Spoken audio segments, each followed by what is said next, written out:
We'll hear from Steve Emery.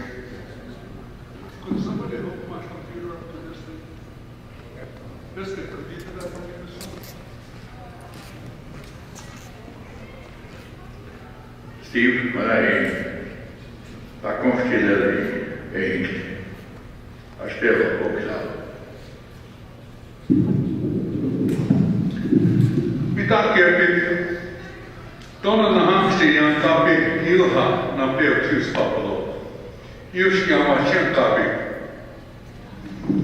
Oikaan vaglakin tätä vaglusna mitjaka. Esmijan Chernobyl magluha.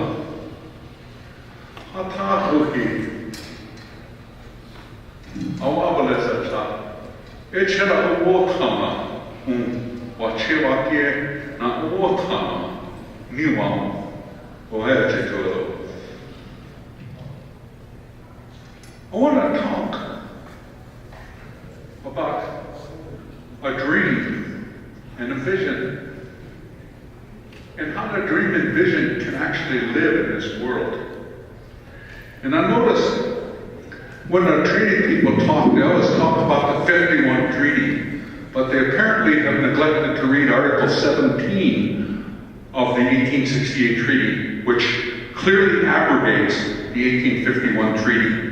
So all the people that want to go back to the 1851 Treaty, I want to tell you, it's an impossibility.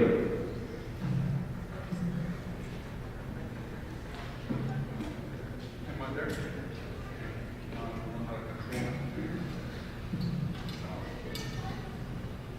Okay. Now, first of all, it was said here today that the 1851 Treaty was not ratified. Please read the writing that I have there. Volume 2 of Treaties was compiled by Charles Kapler and printed in 1904.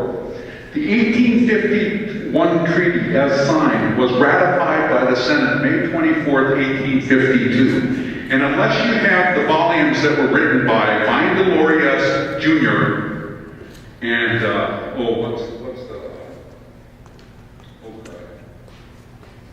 Raymond DeMalley, there's a 2-volume set that explains how to use Kapler, because Kapler didn't get it all right. The problem with Kapler was he was dealing with a huge amount of paper, and they didn't have any computers. So we know now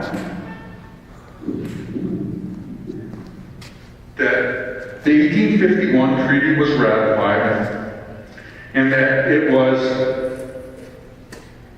once the Senate ratifies it, that's it. Now, the treaty was never proclaimed by the President, the 51 Treaty. But all the 51 Treaty did was,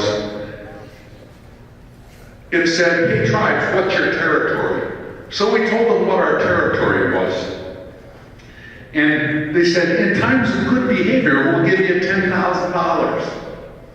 And then the Senate, on its own, changed that provision, which was supposed to be for 50 years to 10 years. And so they started doing with the 51 Treaty what they eventually did with every other treaty, and that is they dishonored it. But I want to talk to you about Article 6 of the United States Constitution, which my relative, you know, George Madison Eagle used to live in Eagle Butte. I'm saying, is that your brother? Uh-huh. Well, his wife is my cousin. So, Omahi tu nixta. We're going to achieve it. And I wanted to say,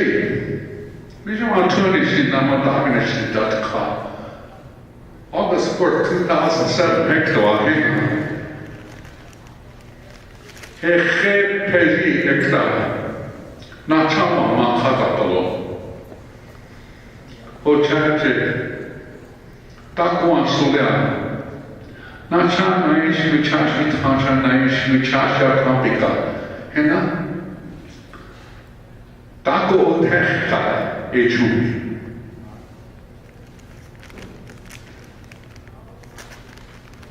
Toka Kihi Nantash. Michasha Kihena Toka. Oyate Ki. Now we will know Kishalo. Ohertu. I'm sorry that some of the younger people and some of the people don't understand our land, and I'm going to talk about it a little bit. Basically, what I'm saying here is that August 4th of 2007 in Crow Dogs in Grass Mountain, they made me a non-job. And I'm nobody and I'm nothing, but I love my people. And I want to remind you, my mother told me, and this is very important, we all came from one campfire. Because we came from one campfire, we're all relatives. And the central thing that would guide us in a Naha or a traditional government should be and is love. Anybody ever hear love talked about in government? We're all relatives. My grandfather, by the way, was Emery. He was from Wood, South Dakota, and he was the first Lakota instructor that Stanley Redbird Sr. hired to teach Lakota here in Sindela. You know why they hired him? Because when he was 17 years old, he left the reservation and he never came back. So why would they hire him to teach Lakota? Because the Ixchequia, he never incorporated into his vocabulary. And so the slang way that we speak Lakota today, he didn't speak it that way. He would, like my relative over here, he was respectful and he talked it the old-time way. I'll tell you what else he did, and this is a part of our government. He'd give an assignment in his class, and if you didn't do the assignment, he wouldn't teach you anymore. How do I know this? Because from the time I was 13 to the time he passed away when I was 18 and a half, he never spoke English to me. And every day he'd give me a lesson. And if I didn't memorize that lesson and talk to him about it the following day, he wouldn't give me a new lesson. We need a government like that. We need a government that looks at people and says, just like the Maoris do, if you want to work for us, you're going to learn our language. How long do the Maoris give them, Chick? Is it 1 year or 2? If you're going to work for the Maoris, you have to pledge that you will learn their language, and I forget if it's 1 year or 2 years. I want to tell you, I could teach you to speak, read, and write Lakota in 1 year if I was given the opportunity. I would start with 600 root verbs, and then I would teach you how to use pronouns to prefix, infix, and suffix. Because in Lakota, there is no past tense. The past tense is how you talk, and it's all context. The same way you say present tense is the same way you say past tense. And everybody who listens understands from the context of the conversation the past tense. The only thing you really have to worry about, and I was talking about this to a nephew of mine earlier, is the future tense. You have to know how to use it. Well, it can be learned. It can be spoken. We heard it spoken here today. If we do not act immediately, there is a bill in Congress for native language immersion. We must do this with our children, but we have to do it with ourselves. If you want to be on the Rosebud Sioux Tribal Council, I want to submit to you respectfully. I think you should not only be 1/4 Sican to Lakota, I think also you should speak, read, and write your language. The reading and writing part could come later, but at least you should speak and understand. When I was a boy, I came here with my grandfather, and no English at all was spoken in the council. I'm only 55. How could it be? How could it be that 50 years ago, this tribal council only did all its business in Lakota, and today all the business is in English? That way. I come here because my brother, Lionel Bordeaux, my GA, he asked me to come here. I want to talk about these treaties, and I want to talk about this traditional government and how it could look. But first, I want to ask you, your Tioshbai is. You have to identify every Tioshbai on the reservation. Once you do that, everybody knows where they belong. Okay? So what happened? You don't get along with people in your Tioshbai. Well, we've got a ceremony. It's called a hookah. And my cousin Jerome Crodo, he'll tell you, by the way, my grandfather's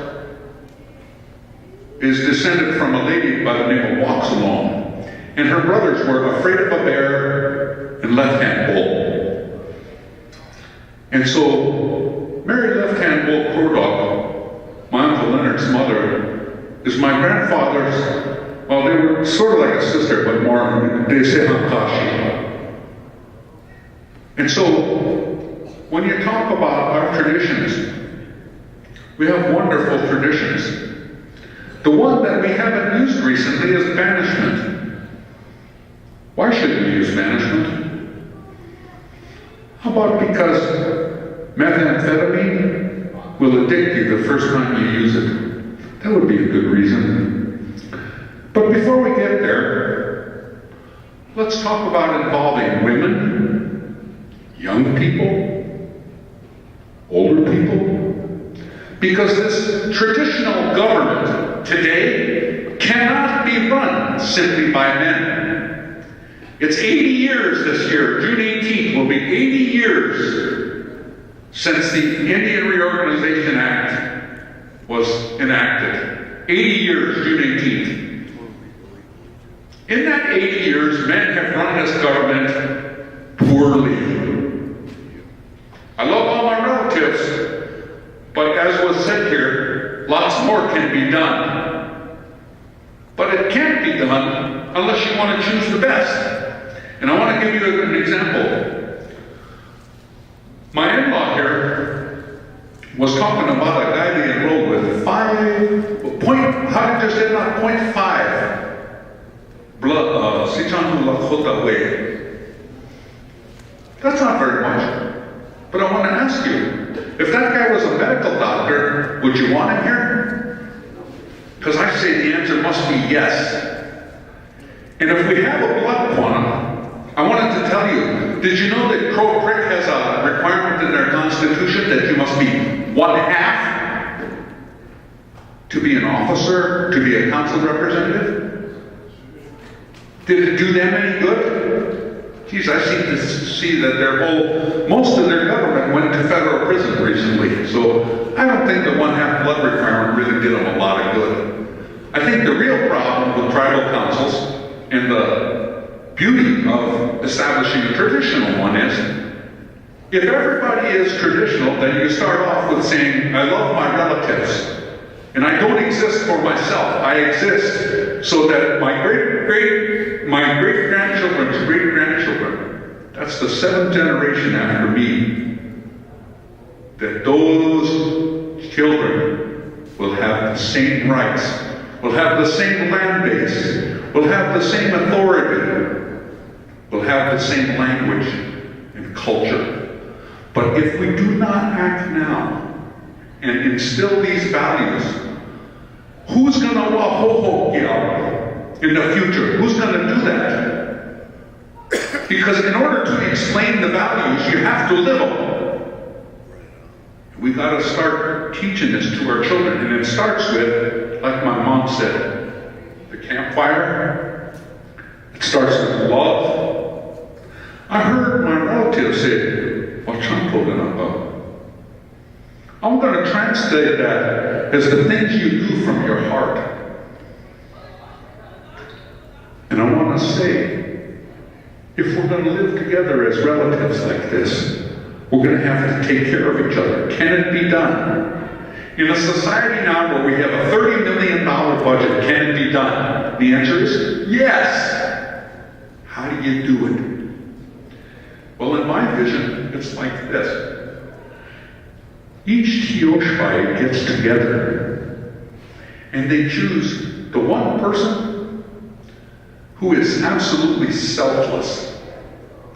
They put their own interests all the way to the back. And they bring everybody everybody else's interests to the front, ahead of them. Even their own family, their wife, their kids, stay behind them. And they work for the rest of the Tioshpai.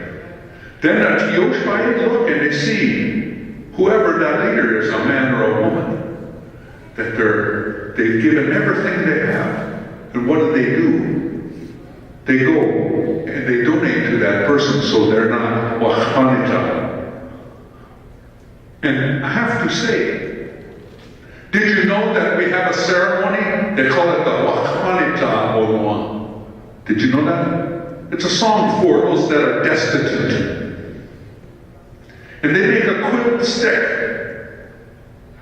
And they come to your lodge and they hand the quilt stick in. You must give them at least two things. What are they? Water and buffalo chips. And what are those? The necessaries for life. Now, if we can understand that everyone here, everyone on this reservation has a need for the necessaries of life, then we can figure out how to make sure. For example, yesterday I paid $350.88 for 100 gallons of propane. How many people can afford to pay $350.88 for propane? I can't. I've been a lawyer 25 years, but I did it all for Indian tribes. So how wealthy am I? Answer, I'm just barely making it. I've been in private practice for a year. If I could get some tribes to hire me, I could help them. So far, no offers. It's okay. I'll figure it out. But in a traditional government, somebody would say, hey, this guy has skills. He can write. He can research. He can talk to people. He can negotiate. He can write contracts. He can sue them if they don't live up to the contract. Could we use this guy in our Tioshpai? I don't know. That'd be up to the Tioshpai, wouldn't it? But that's traditional government. Can these programs that we're operating as a Rosebud Sioux tribe, can they be run in a traditional governmental setting? And the answer is yes. How do you run it? You get the leaders of each Tioshpai to instill in the people that are running the programs the notion that they're not working for themselves, they're working for their relatives. And everything they can do, they got to do. Cecilia Fire Thunder, I don't usually quote, but I want to quote her on this one thing. She said something that I thought was incredibly powerful and incredibly important. She said, if you have a tribal job and you don't like that job, stand up, walk out, quit. Because there's somebody else there on that reservation, or off the reservation, that would really like that job and would do it very well. And those are the folks that we want. If we're going to emulate the Maoris, and we should, to save our language and culture, it's going to take work. How do I know that? Because unlike my relatives that got their lakota in the cradle, I learned mine from the time I was 12. My grandmother died. My grandma, everybody used to come and visit at the house in Rapid. A lot of really fine old singers. In fact, the day they made the Kawaha in my grandfather's basement in 1954, that is Ben Black Elk and Chris Big Eagle from Norris. It is not Ellis Chips. I know a lot of people want to say that. I know my Uncle Webster would say that because that's his religion. No disrespect, they put it on Ellis's funeral card. Ellis might have had the old song that they used, but it was an old song and he did not compose it.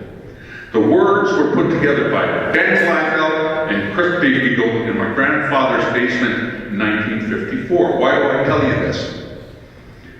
Because Winnie and Joe Bearshield were there that day too. And I've asked Dolly Bearshield, Marshall, if she could figure out who those Bearshield people were, Joe and Winnie Bearshield. And all these years later, 60 years later, no one remembers them. But they remember Chris Big Eagle. I know that because his brothers Howard and Morris lived at Cherry Creek, and they all knew. I have the recording. I have my grandfather's handwritten notes. And Ben Black Bear Sr. put it in his book, Chokata Iawachiwo, that it was made at my grandfather's house. And then later, his co-author Ronnie Tice wrote a book about Seabird Gumbear and forgot all about what he said, what Ben Black Bear Sr. told him. But, Misha, tak was komitie, Ben Black Bear, eche wojczakeki, ojakelo, ohechite. So, I want to talk a little bit more about this traditional government and how it could be. Because in my mind, what I can see is crowds of people gathered. And everyone get a chance to talk. Everyone. And after they all talk it through, what they do, they decide. And once they decide, what is a consensus? Means we agree. Once that's done, unlike the tribal council, nobody else can go out of the room and say, I don't like that. Because you had your say. And all your relatives together with you made the decision. Now, can you operate a program that way? Yes. How do you do it? You set the principles for the program. 1, everything's based on love. We're going to do everything we can for our relatives. 2, we are all related. 3, the most important thing that we're doing is we're preserving the Sichano Lakota way of life for the unborn generations. That's what this is about. And if anybody doesn't know that, write it down. We're not here for ourselves. We're here for the ones that have yet to be born. In 1971, I was still 12 years old when my grandfather started to work for Sintegalasha as a Lakota language professor. And yes, all the people that work for Sintegalasha are professors. Why do we call them instructors? I don't know. They're professors. And some of them are Wichashi Tanchan. Some of them are Nachan. And we need to honor that. I wish that my relative Seth Bigcrow was still living. I thought he did a great thing. We were here, right here in this building, when the people from Cornell Brewing came. And they brought blankets and tobacco and sweetgrass and horses in their way to apologize for what they did. That was a good thing. It was a powerful day. It was a good day. We need more days like that. My relative said we should talk about the good things. Well, I want to talk about the good things. The old people lived for one another. Why did they otuha all the time? Is it because it was fun to give it away? And how can when the people oblaya akanti hehan dexta hoyate di wichako hehan otake ki te wichakela na wichake. So if they have a meeting If they have meat, and there's somebody in a camp that doesn't have meat, what do? They make sure everybody eats. They make sure everybody has shelter. Are we doing that? I don't think so.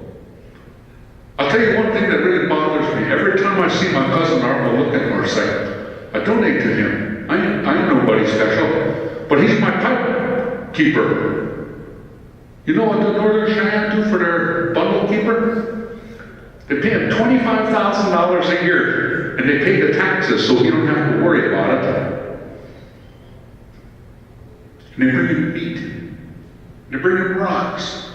And they bring him buckets. And they make his sweat lodge.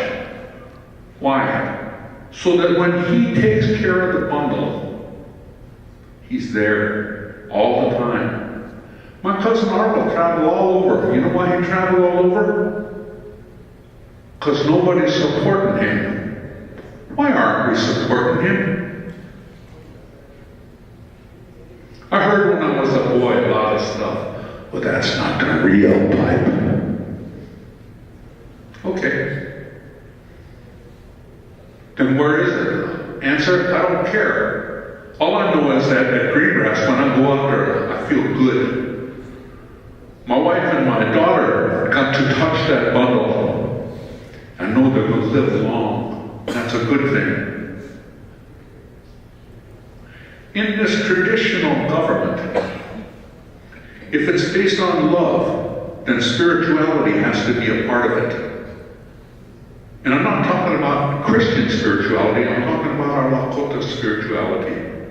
Because, like my cousin Jerome said, we do have our own ceremonies, and we should use them. I'm really proud to be at Sintegaleshka because Sintegaleshka, when they do ceremony, they started this whole week, they started right. They started with ceremony. My relative, Dwayne Hollowhorn Bear, I was thankful he was here. I was thankful to see other relatives like Francis Cutt. I came in and my nephew Weezy was giving a good talk with Zipong. He's a brilliant young man.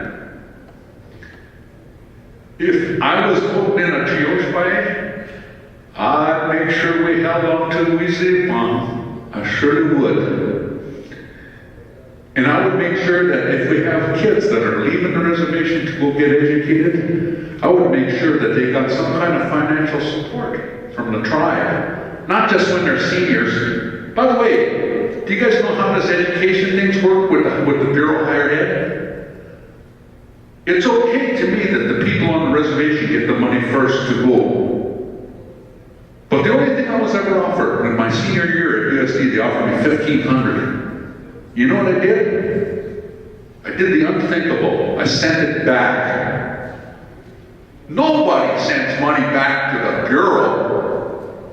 But I did. How come I did it?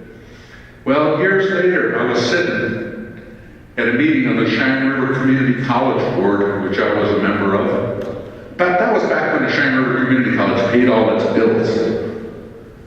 I personally got up in council and I explained why it would be a bad idea to buy the thing in Huron, but nobody listened. Thereafter I left and I came to Sintegaleshka, and the record speaks for itself. But what I want to tell you about is at that community college meeting, somebody said, "We paid for your education." "Oh, sorry, you didn't." "Well, yes, I know we did. We sent you a check." I said, "Right, I sent it back." You could hear a pin drop, and I said, "Yeah, that was me. I sent it back." I sent it back because I thought the tribe should have supported me all 4 years. Because all 4 years I got straight A's. And when people show that kind of commitment to their education, they should get some support. I'm proud I got a GED at Marty Indian School. I'm proud of it. With Yankton Sioux Adult Education paid for my GED. To me, that's like traditional government. You give the kids a second chance. Just because I dropped out of high school halfway through the 10th grade didn't mean I was dumb. There's brilliant people here. Some of them were here and they've already left. But in your Geospires, you must identify who the up-and-comers are, who the ones are that can really do it, and that are committed to you as relatives. You understand? That's the big one. If you don't have that love for your relatives, you'll never do it for the tribe. You'll do it for yourself. And it's easy to see the difference. Ask my wife. In the last 20-some years that we've been married, I turned down a lot of opportunities to stay and work for my people. Anybody care? I think my brother Lionel cared. Not sure about anybody else. My wife cared. She said, why don't you go out there? Out of 600 people that graduated in my class in 1989 at Harvard Law School, there are 10 of us that are not millionaires. So I'm proud to be in the 10 club. I'm proud because the basis of my legal practice is to help relatives. It's what I do. I'm really good at it. By the way, did you know after I left Rosebud, you hired 2 or 3 attorneys to replace me? They hired 3 at Standing Rock after I left there. They had to hire 3 at Eagle Butte after I left there too. Now, all they have is outside counsel at Eagle Butte, so believe me, they are paying big time bucks for their legal help. Why did I start out? I had a job offer for $78,500 to start when I left Harvard Law School, and I went back to my reservation and I worked for $22,500. I went broke the first year. I did. And I kept on doing it. My brothers kept on doing it. I have 2 brothers, they're attorneys too. We had an uncle that went to law school with Floyd Westerman and Mario Gonzalez and Alan Parker, but he died in his 3rd year of law school. So there was always a sense in my family, this unfulfilled expectation. Well, the big expectation that I have today is that somebody here is going to say, hey, that guy that talked about love, he wasn't so dumb after all. Because if we truly love each other as relatives, we can form this government any damn way we please. Did you know you have the power? It's in your Constitution. Let me show you.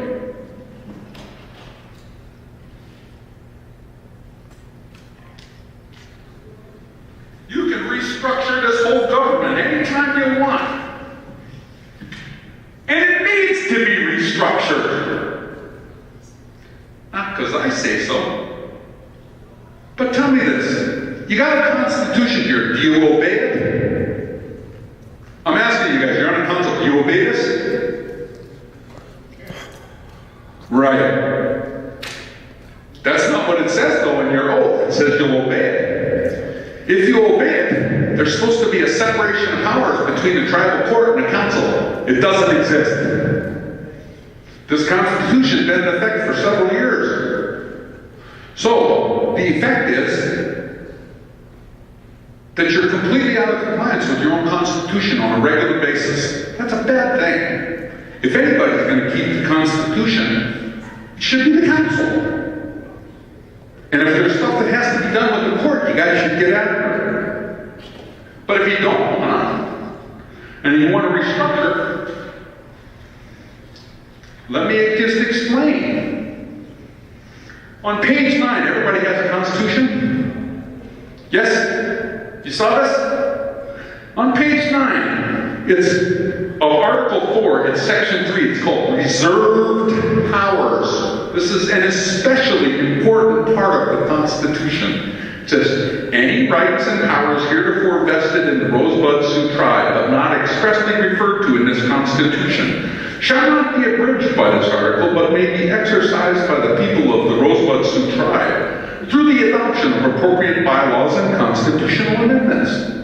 So I want to ask you, do you like your government? Do you think it's as good as it can be? Because 80 years after the IRA, what I want to tell you is, Ben Rifle was a smart guy.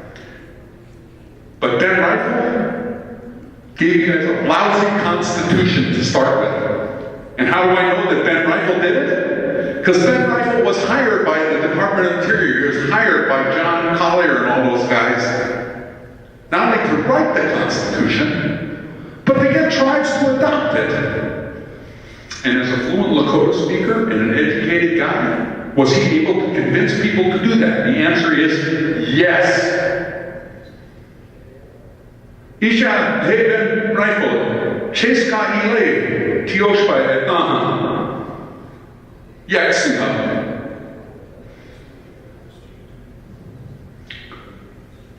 The burning breast, Tioshpa. Brilliant man. How did he have so much power? Because the United States wanted this to happen. Does the United States want to see any tribe go back to a traditional form of government? Heck no. Why? Because they have a hard enough time dealing with the Pueblo traditional governments. Did you guys know all the Pueblos have traditional governments and that the head of government is also the religious head of the tribe? Now, I'm not suggesting that we do that. I'm suggesting we take the smartest. We take those that have true love for their own people, and we start with those. And only you folks can do this, but you gotta know where you come from, what Tioshpai. My in-law here, he got up at his start. He tells exactly who he is.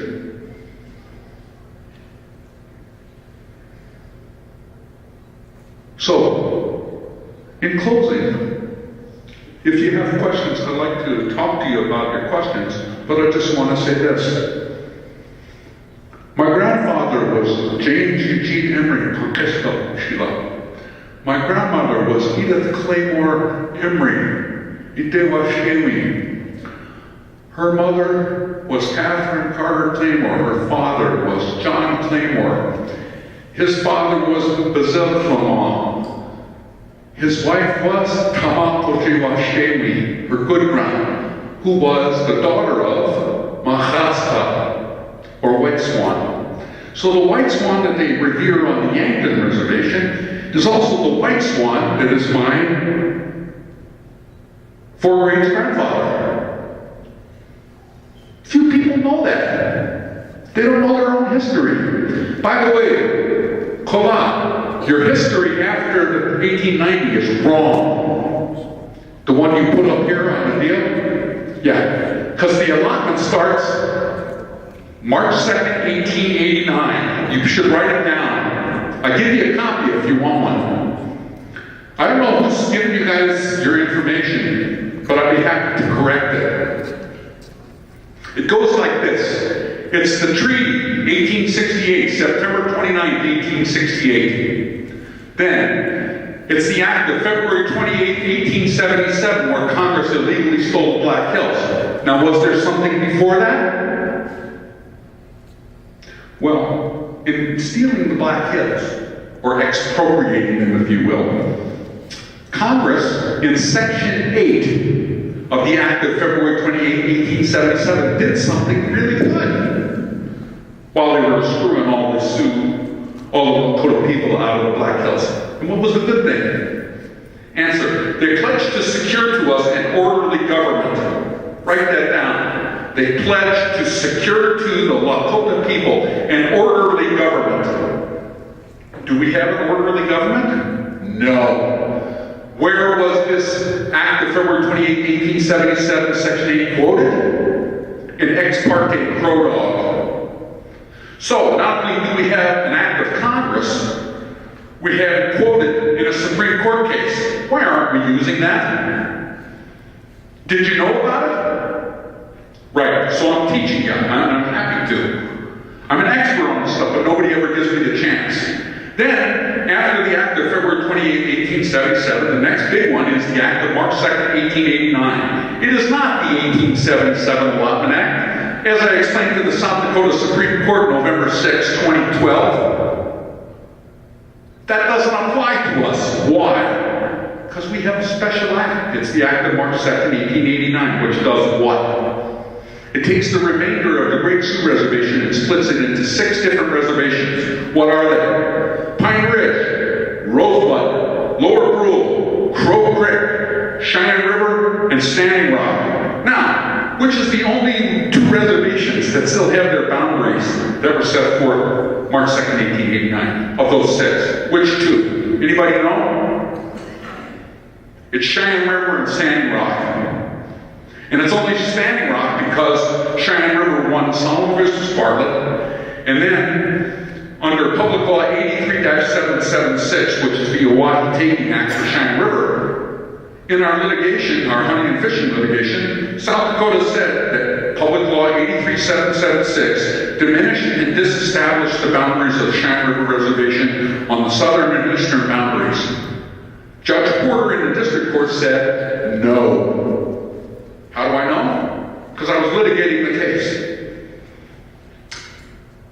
After South Dakota lost that, they did not appeal. Now, I want to know why you didn't talk about the Conine case and how come Rosebud is only Todd County.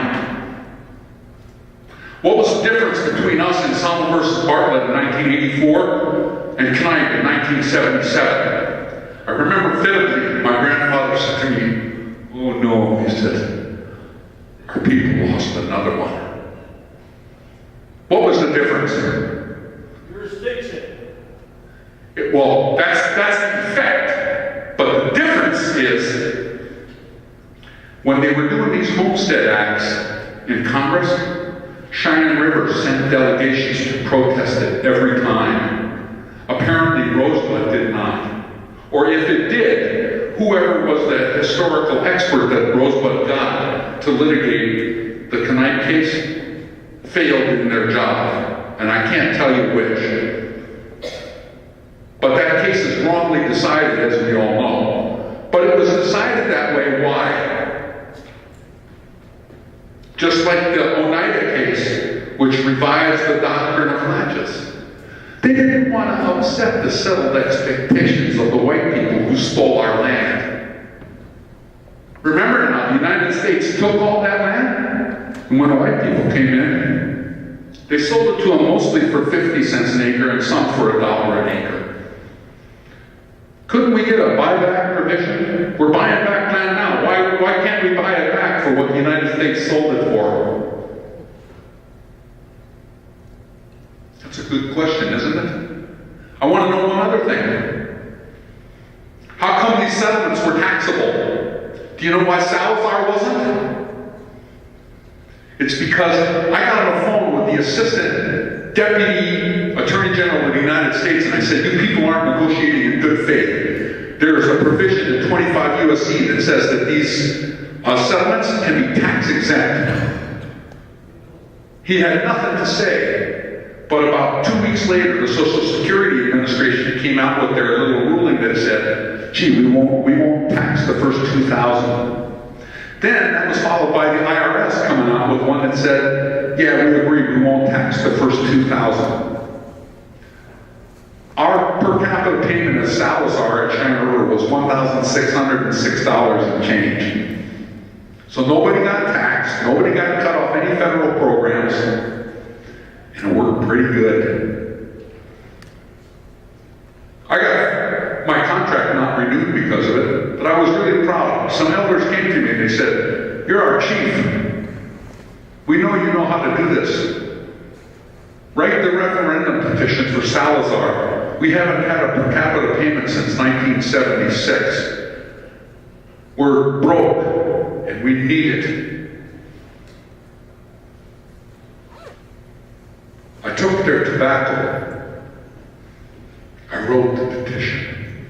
I'm really proud. The only thing I'm sad about is that I didn't get to write petitions for you, for the Oglalas, and for everybody else that had one. Because I thought that money there It didn't belong to us, it belonged to our grandparents and our great-grandparents and our great-great-grandparents.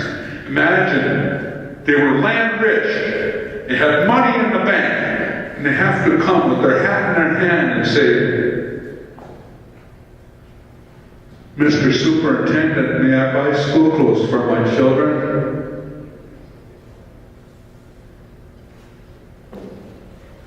I'm tired of coming with my hat in my hand. I'm smarter than the superintendents. So is my nephew, Wazipong. You got many smart people around here.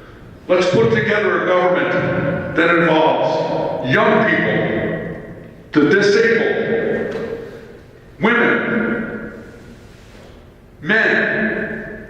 So we talk together like the old people used to talk together. That's why we had that one Sundance. My Uncle Oliver Redcliffe. My grandfather was his dad's favorite interpreter. Some of you may remember Chief Charles Redcliffe. In 1953, Chief Charles Redcliffe adopted my grandfather as a brother. All my life, Oliver was either my uncle or my dad, depending upon where we were. And I truly mourn this loss, as I mourn the loss of Johnson Holy Rock and all of our older chiefs. I used to be able to go to my grandpa Emery Chief Crow Dog, and I used to be able, I had, what do you call it, Dutch elm? Or anyway, the one that made you itch, give you sores, what's it called? Dutch elm? Poison ivy? What is it? Poison ivy? Yeah, poison oak. That's what it is, poison oak. That's right, thank you. And so I had these big holes on my leg. It was summertime and I was over at Crow Dogs. So I asked Lala Henry what I should do. He said, white man way or Indian way? I said, Indian way. He said, go down to the creek, get some mud, put it all over that sores. So I went down to the creek and I got some mud and I put it all over the sores. Now you understand, I was raised, you go to IHS, they give you a Band-Aid, they give you a mercurochrome or iodine or something. Lala Henry said, get some mud. Guess what? 2 days later, I was healed. If I'd have gone to IHS, you think that would happen? Because I don't. And we got people that know these things. My Auntie Eva Maya over there is one of these people that has this wonderful sacred knowledge. And I'm really proud, I'm thankful. I give thanks for her every day. I have questions about things, and there's very few people that can answer my questions anymore. And so I'm grateful for every one of them. And because I'm grateful, I came here today. I want to tell you this. Generally, if I go anywhere, it's $1,500 plus expenses. I paid my own hotel room last night in Pier. And I came over for gas money because this is so important. I just have to talk about it with you. The structure of your IRA government sucks. Did you hear me say that? I apologize to all of you for speaking in front of you. Anyone older than me, I'm 55. I apologize. But I have to tell you again, the tribal IRA governments all suck. Why? Because they're non-responsive to the needs of their people. They're real responsive to the needs of the tribal council. No disrespect, that's a fact. If you guys need something, and the tribe's giving it, you're going to get it first. There's no doubt. But if we had a traditional government, you'd get it last. Could you handle that? Because I think you can. I think you have that love in your heart for your relatives. I know my friend Robert Becker does. I'm sure you guys do too. So the whole point of this is not what my vision is, what's your vision? Do you want to see change? Because if you do, Article 4, Section 3 is the start. And then you go to Article 7, Initiative, Referendum, Recall, and Removal. We're not talking about recall and removal, we're talking about referendum. So once you have your petition,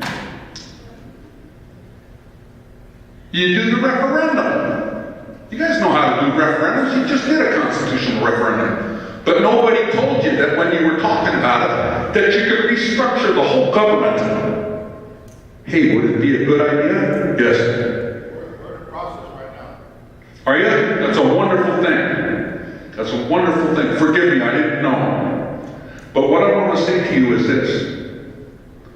If you base your government on love for relatives and on helping the relatives before the leaders help themselves, it can work.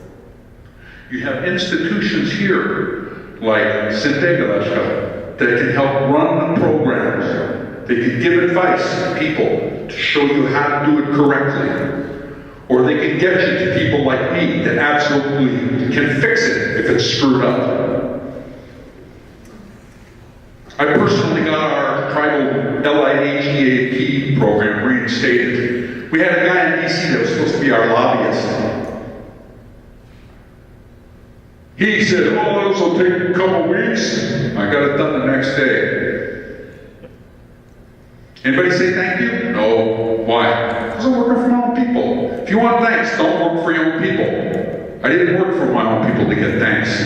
I work for my people because I love them as relatives. And it's really hard. It's really hard to love people if they don't love you back. But if we don't love our relatives, let me tell you what's going to happen. I'll tell you right now. If we don't change the form of government, if we don't love our relatives, if love is not the basis of our government, we're going to lose our language, we're going to lose our culture. Those are facts.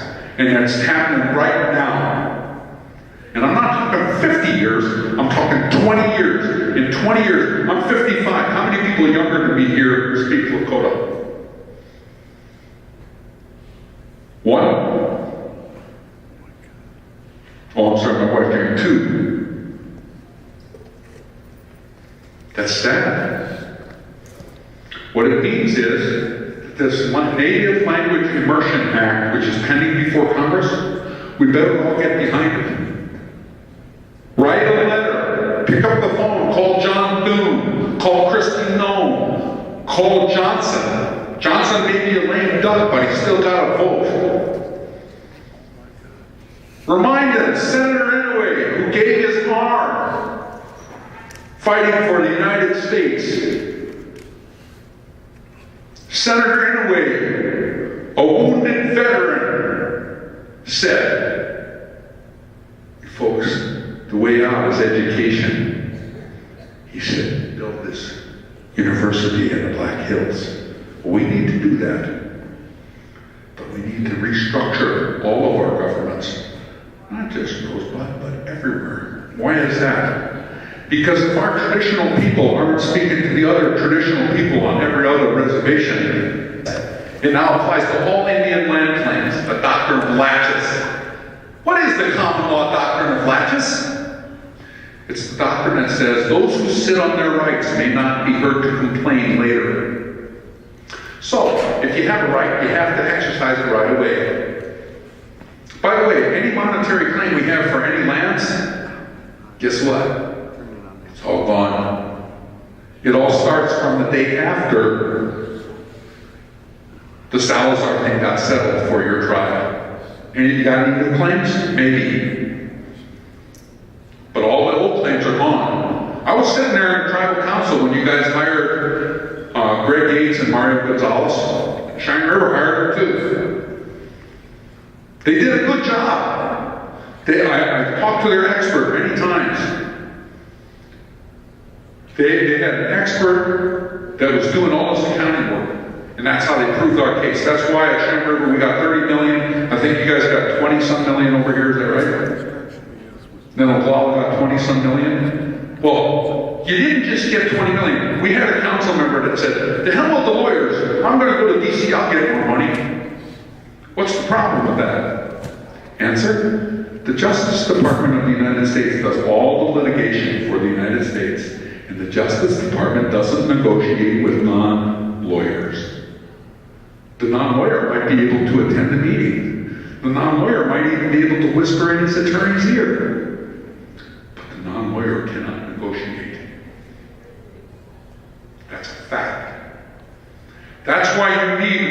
tongue. That's why you need me.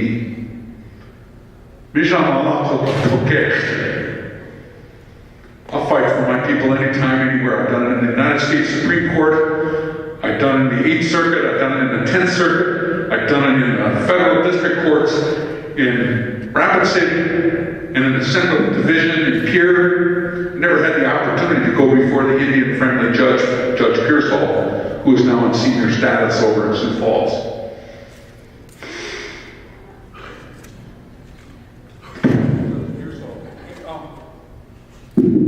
The problem with Judge Pearsall was he was so kind to the Indians, he usually got reversed in the 8th Circuit. But man, it was nice to win one in front of him at least. So what I want to tell you is, this is not a pipe dream. It's a vision. And this is a vision that can only happen if you folks embrace it. And you're absolutely, you have the mechanism. It's in your Constitution. It's in the sections I just described to you. Now, how would it look to write it up so that it was a traditional government? The answer is, I don't know. What do you guys want to put in there? Because once you have your grocery list, that's when you go to the attorneys and say, how do we write it so it sticks? And I can tell you this, there are enough of us Lakota attorneys around that if you want it, you don't have to use a non-Indian. And some of us, we can speak, read, and write our own language. I was given the privilege of explaining the treaty in Lakota at Lower Brule. My older brother, Lionel, and some other chiefs asked me to do it. They also asked Mr. Gonzalez. Mr. Gonzalez, of course, was not able to do it because he does not speak the language. But it was my great privilege to explain the treaty article by article to the chiefs at Lower Brule. And Charlie Whiteout is no longer with us, but he was surely there that day. Johnson Holy Rock is no longer with us. Oliver Red Cloud is no longer with us. Spotted Tail is no longer with us.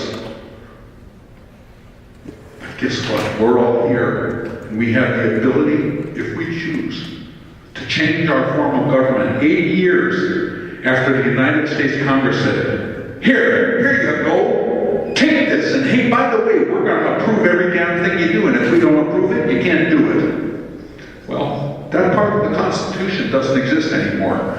You know, the one where the Bureau has 90 days to prove it, and if they don't approve it in 90 days, the 91st day it becomes law. Yeah, they don't have that authority anymore. Not unless you give it to them. Don't give it to them. The entire Constitution can be written. I would suggest that it be written in Lakota and then translated to English. Because in the Lakota, you can have 4, 5, maybe even 6 meanings to one word. It depends how you use it. That's the beauty of being a UES guy. Yes, I'm an ES guy, but I'm a UES guy. I'll read it, translate it, and I'll do a good job. Russell Eaglebear and I were the ones that translated for Chief Crodog when he came to the council. My Aunt Diane Crodog, one day she brought Ione Quigley's mother into the council. She said, explain what you want to do to that lady. So I sat with her for about an hour and I explained it. Then she went to my Aunt Diane and she told her what I said. And she understood it better, I'm sorry to say, than probably most of the people on the council did. Because when your attorney comes in, we'll listen to the guy. He's got a resolution anyway, so we don't care. I want to ask you this. How many of you believe I would have allowed the Rosebud Sioux tribe to make a $750,000 purchase without doing an environmental inspection of the premises first? And I bet you guys know exactly what I'm talking about. If you'd asked me, I could have saved you $750,000 with one phone call, and I wouldn't even have charged you for the phone call. That's because my wife says I'm dumb. She said, you gotta charge people. You're poor. You gotta make car payments. You gotta make house payment. But you know what? If my relatives stood to lose $750,000, I'd give them a phone call and give them a heads up. Don't do it. Now about an environmental check. That's what happens when you have people that are not qualified doing your transactions. That's what happens. Drive down the road here, you'll see the place I'm talking about. It's closed. No business. But you're paying the loan. $750. I don't know what the juice is on that, but I'll bet it's high. Too bad. If this were a traditional government, I'm willing to bet you wouldn't have done it. Just because some people in Nebraska want to sell a gas station don't mean you have to buy it. They got out of all their troubles. Now here's the kicker. I bet you didn't know this. If that was bought by a white man, they could go right to the state of South Dakota and get funds to mitigate the environmental damage. They could dig up the soil and remove it, replace the soil, and put new tanks in there, and South Dakota would give them a low-interest loan to refinance the whole thing, and you could have a running operation. Guess what, though?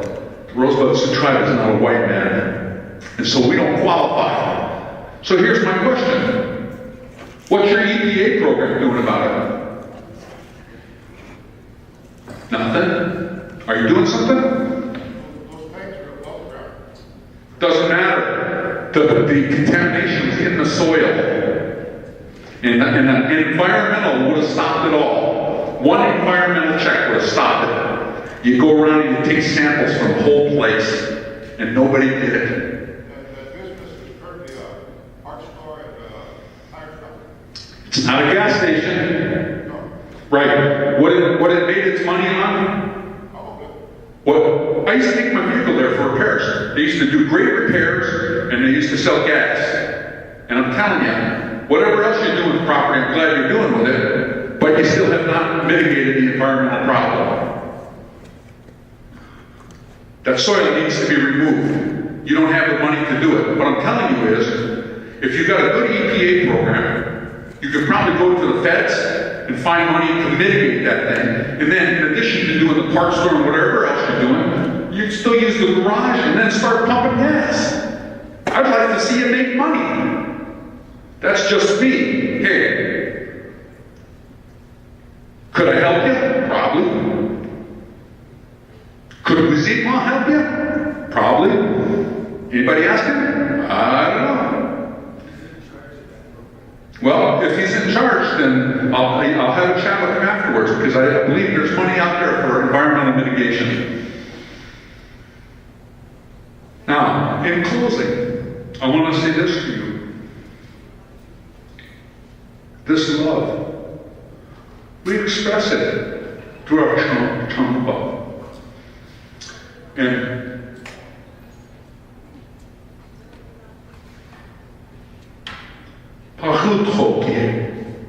the part of the mallard, the green part that's on the neck, that's on my chinumpa like it should be. And when I touch my lips to it, that mallard is right there by my lips.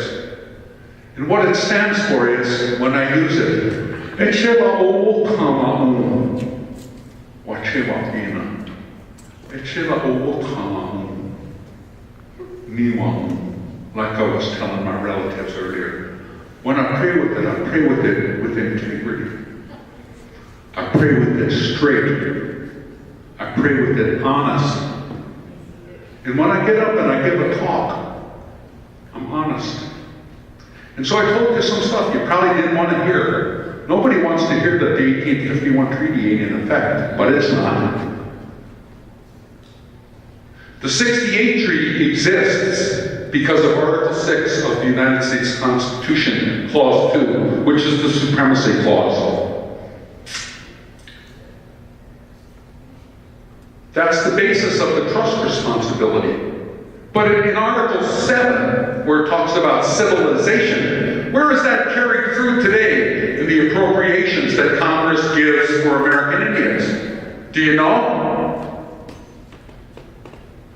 Anybody know? Take a look at 25 U.S.C. Section 13. It's called the Snyder Act. In the Snyder Act, it says that the Secretary of the Interior may take the appropriations that Congress gives and distribute them. And the first thing it says is for the advancement of civilization.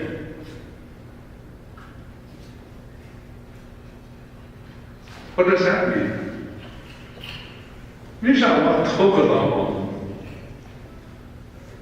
I don't want to be civilized. I like to live in a teepee sometime in the winter. I've done it before. You got a good liner and a good fire, it's all right. Anyway, Tahashi, before you leave, I want to say thank you to you because your words,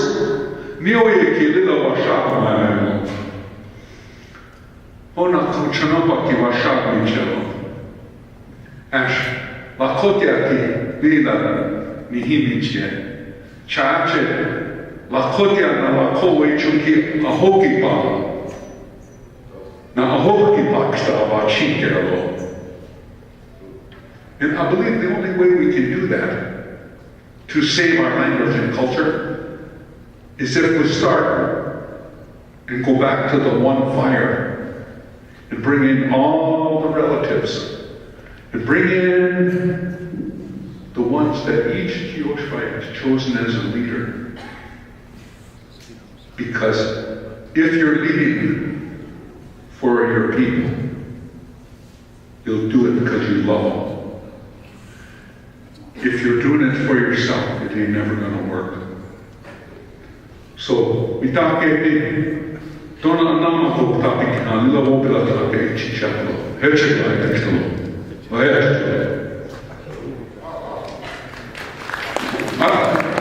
Mitake oyaki ki mandashana boloma hiawani kawachi.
We love you. We miss you. And we thank you for being here with us today. And we thank all that have gone before us for looking down on us. And we thank them for their prayers. And we thank them for showing us a way of life, a beautiful way of life.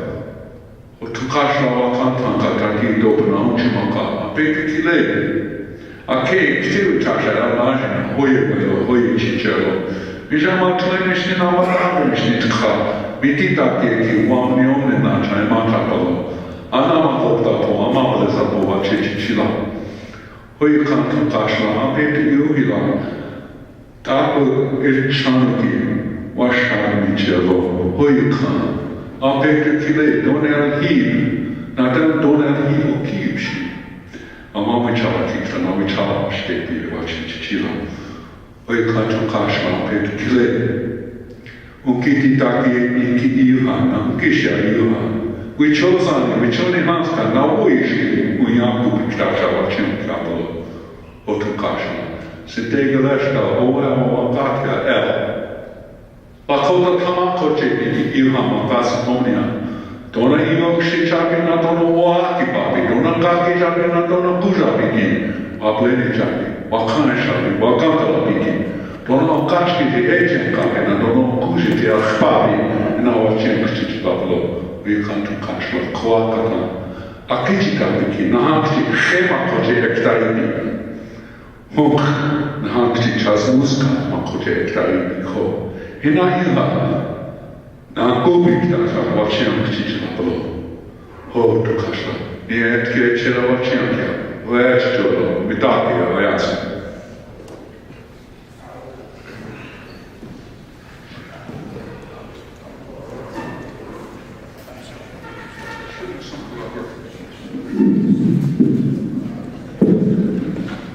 Very powerful words from really a respectful, intelligent young Lakota here, Steve Emery. And I know that we'll continue to work with Steve. He was a vice president with us at one time. But in addition to the mentioning of Albert, I want to also say that we really miss Charlie Clone and Russell Means. I used to have long discussions about these issues with those two, but I know that they, along with the others, will continue to give us strength and direction in what we need to do. And we ask the Sichongo Oyate and the Ochechi Shakoin Oyate in the spirit world to continue to guide us and to help this institution be strong. And we thank those who have been in attendance, both as speakers and in the audience, to continue to pray and to dream that we will have the strong tribal nation that we all talked about, so that our generations to come will also long live to be strong Lakota, Dakota, and Nakota. Love you, and y'all take care. Tonight we'll have a student staff recognition, and then tomorrow we'll have our grand entry at 7, and then a grand entry at 1 and 7 on Saturday, and a grand entry on Monday or Sunday at 1 o'clock. Hope to see you all there. Thank you.